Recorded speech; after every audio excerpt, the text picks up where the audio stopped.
Ce dimanche 10 août 2025, Sékou a vibré au rythme d'un rendez-vous sportif attendu par toute la jeunesse, la grande finale du tournoi de l'amitié. Une compétition lancée il y a quelques semaines par les jeunes de l'arrondissement désormais unis dans une association dynamique. Le président, Patience Degla, a lancé cette finale par un discours dont voici un extrait. Que le meilleur gagne, mais que la fraternité, le respect mutuel et la paix restent le véritable vainqueur de ce tournoi.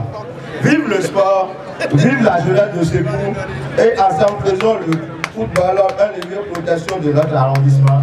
Je vous remercie. Le terrain du CG Sékou a fait le plein. Supporters, curieux, amoureux du football se sont déplacés en grand nombre pour vivre cet événement. Sur la pelouse, deux équipes prêtes à tout donner, Lama FC de Sékou qui joue à domicile et Dadje FC de Glo, déterminés à repartir avec le trophée. Dès le coup d'envoi, le ton est donné. Engagement, pressing, gestes techniques, les deux formations se rendent coup pour coup. Lama FC mise sur son jeu rapide et collectif, tandis que Dadje FC s'appuie sur une défense solide et des contre-attaques fulgurantes. Le public, chauffé à blanc, scande le nom de ses favoris. Malgré les occasions franches de part et d'autre, le temps réglementaire ne permet pas de départager les deux clubs. Tout reste donc à jouer. Sous le regard attentif de l'un des sponsors officiels, Bob JSM, l'arbitre siffle la fin du match. La tension monte d'un cran. Place à la séance des tirs au but. Dans les tribunes, on note la présence remarquée des autorités politico-administratives avec à leur tête Joseph Kapo, maire de la commune d'Alada, qui a soutenu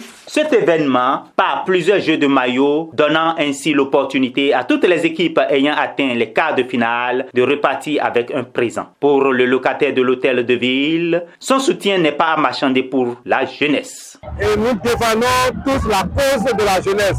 Là où est la jeunesse, nous y sommes là. L'édition 2025 se distingue également par un geste éco-citoyen, la participation de Overgreen, une organisation engagée pour un environnement propre qui a profité de la finale pour sensibiliser les spectateurs à l'importance de préserver un cadre de vie sans déchets. Et puis vient le moment décisif. La série des tirs au but se joue sous un silence pesant, interrompu par des cris d'encouragement. Après une longue série de tirs, le tir Vittori est inscrit. Dadje FC explose de joie et s'adjuge la victoire de cette finale intense. La remise du trophée se fait sous des applaudissements nourris, ponctués de cris de joie. Pour les organisateurs, cette édition est une réussite totale, mêlant sport, fraternité et sensibilisation citoyenne. Sont très bonnes, parce que vous-même, vous venez de constater ce qui s'est passé aujourd'hui au Sékou.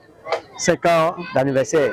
Aujourd'hui, par la grâce de Dieu, tout ce que nous avons prévu, on a tout distribué. À Sékou, ce dimanche, le foot a prouvé qu'il reste un vecteur puissant de cohésion et de partage. Et pour Dadje FC, c'est une page mémorable qui s'écrit dans l'histoire du tournoi de l'amitié.